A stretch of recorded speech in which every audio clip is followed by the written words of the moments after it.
Hey guys, welcome back to the channel. In today's video, I'm going to be going over a trading app for the Fibonacci retracement levels. Now, in the last couple of weeks, we went over a couple of scripts on how to backtest the strategy and how to calculate the Fibonacci retracement levels. And in today's tutorial, we're going to take it a step further and we're going to actually trade those levels. So if you don't recall, the strategy works where we're only trading one instance at a time. So if we're in a position, it's going to wait until we either take profit or get stopped out before re-entering a new trade. We're only going to be using daily data. And for this particular Shiny app, we're going to be using the Trader API to submit our orders. So let's go ahead and run the app. Here in the app, you have the ability to change the ticker symbol, profit target, the stop loss, the look back period to calculate our rolling high and our rolling low levels, the number of shares you wish to trade, the actual ratios, which have to be comma separated. We have a button to enter the next trade. So when you hit the button, it should submit an order using the Trader API as we have it coded, and it's going to enter a limit order at the closest fib level, and it's going to use a bracket order to close out the position at either the profit or stop loss level, but I'll go over that in a bit. We also have the trade status, so currently not in a trade. And since we have the functions to do the backtest from within the app, it'll show you the current P&L of this particular strategy. And if you recall, since the strategy is long only, whenever there's a drawdown in the actual stock, it performs pretty poorly. So don't trade this particular strategy before running several backtests and checking the results, and until you feel comfortable with the actual strategy. We also get a table here with the latest trade details. So the last trade it did was it entered on 10.7, it exited on 10.10, and here we see the entry and the exit, the P&L for one share, which was negative 22 points, the fib level it traded, the number of shares, and the percentage return. We also have two charts. So the first one will show you where our entries and exits are, and you can actually zoom in here and you can actually remove the fib levels by clicking on them here. So if we hover over the chart, you could get more details. And from the trade table in our app, we see that we opened up this position on 10.7 and closed it out on 10.10. We also have our rolling high and our rolling low levels used to calculate the fib retracement levels using that particular range. So if we hover over to the latest bar here, we see that the low was 411 on 10.10. So the next time we trade, since it's not currently in a trade, we can kind of check and see which fib level is closest to the particular close, which is the 61.8, and that price is 408.63. So if we were to actually trade this, it's going to submit an order for that level using our profit target and stop loss percentages to close out of the position. So let's go ahead and enter the next trade and we'll check on Thinkorswim.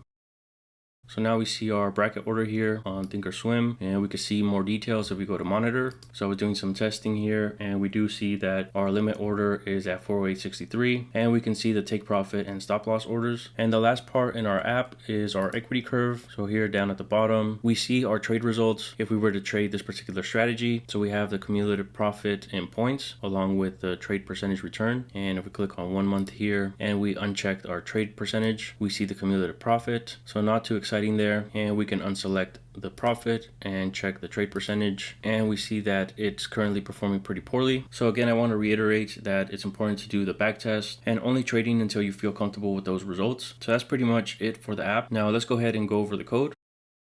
So if you recall from the previous tutorials, we have functions to calculate the fib levels along with the fib ratios. We have a function to do the backtesting and generate our equity curve. We have our Shiny UI and our server. So if we go ahead and open up this first function, we're just passing in a high and a low. And for this particular strategy, we're using the rolling high and the rolling low, and it's going to return the Fibonacci retracement levels for that particular range. Now in our backtest function, we need to enter our stock data as a percentage, the stop loss as a percentage, the look back period, our fib ratios, and the number of shares. So if we open up this function, it's going to run through all the data that we have in stock, which will have our open, high, low, close. And by using the data, we're going to extract the high and the low, and we're going to use roll apply to find the max and the min over the rolling period or look back period. Once we have that information, we're going to create a container which will keep track of all of our trades, and that's saved as a data frame. So we have our entry time, our exit time, our entry and exit prices, our profit or points, the fib level it traded, the number of shares, and the percentage return.